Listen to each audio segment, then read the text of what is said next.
Kisah Nabi Sulaiman alaihissalam dan Ratu Balqis. Setelah Nabi Sulaiman alaihissalam membina Baitul Maqdis, baginda meneruskan perjalanan ke Yaman. Setibanya di ibu kota San'a, baginda memanggil burung hudhud untuk mencari sumber air. Namun burung itu tiada.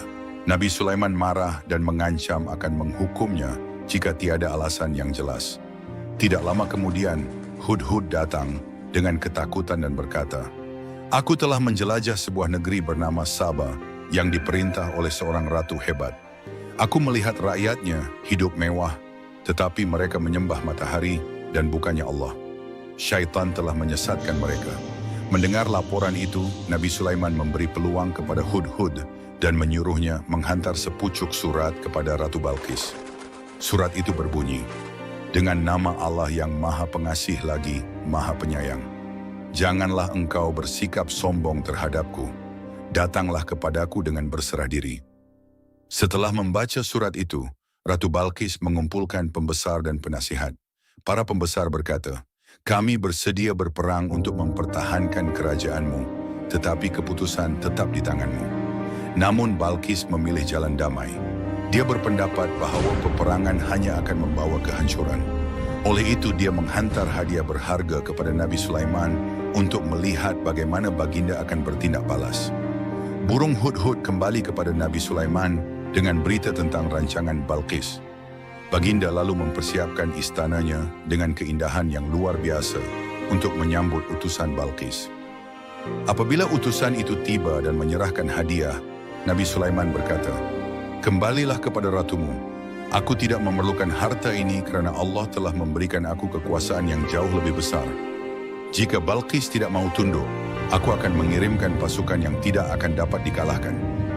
Setelah menerima laporan ini, Balqis sadar bahwa Nabi Sulaiman bukanlah raja biasa. Dia memilih untuk datang sendiri ke istana Nabi Sulaiman. Sebelum Balqis tiba, Nabi Sulaiman ingin menunjukkan kehebatan kuasa gaibnya. Lalu baginda bertanya kepada jin, "Siapakah yang boleh membawa tahta Balqis ke sini sebelum dia tiba?" Ifrit, seorang jin yang kuat, menjawab, "Aku boleh membawanya sebelum tuanku sempat bangun dari tempat duduk."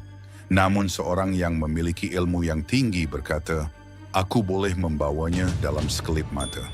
Dan dalam sekelip mata, tahta Balqis muncul di hadapan Nabi Sulaiman. Ini adalah salah satu kurniaan Allah kepadaku untuk menduga apakah aku bersyukur atas kurniaannya itu atau mengingkarinya.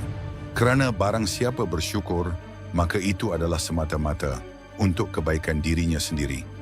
Dan barang siapa mengingkari nikmat dan kurniaan Allah, ia akan rugi di dunia dan di akhirat. Dan sesungguhnya Allah Maha Kaya lagi Maha Mulia. Ketika Balqis tiba di istana Nabi Sulaiman, baginda bertanya kepadanya, "Adakah ini tahtamu?" Dengan terkejut, Balqis menjawab, "Seakan-akan ini adalah tahtaku."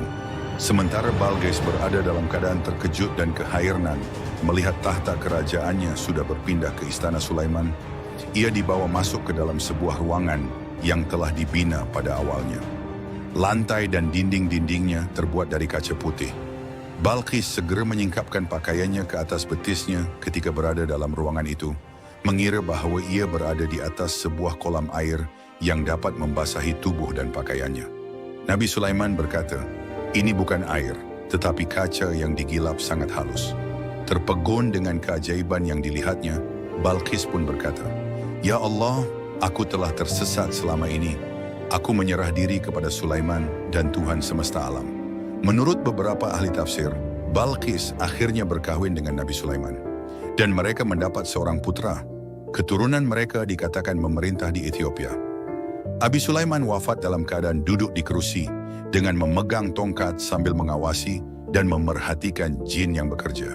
Firman Allah, "Tatkala kami telah menetapkan kematian Sulaiman, tidak ada yang menunjukkan kepada mereka setelah kematiannya itu, melainkan anai-anai yang memakan tongkatnya. Maka tatkala ia telah tersungkur, nyatalah bagi jin itu, bahawa sekiranya mereka mengetahui yang gaib, tentulah mereka tidak akan tetap dalam seksa yang menghinakan." Kisah ini boleh dibaca dalam surah An-Naml, ayat 15 hingga 44. Wallahu alam.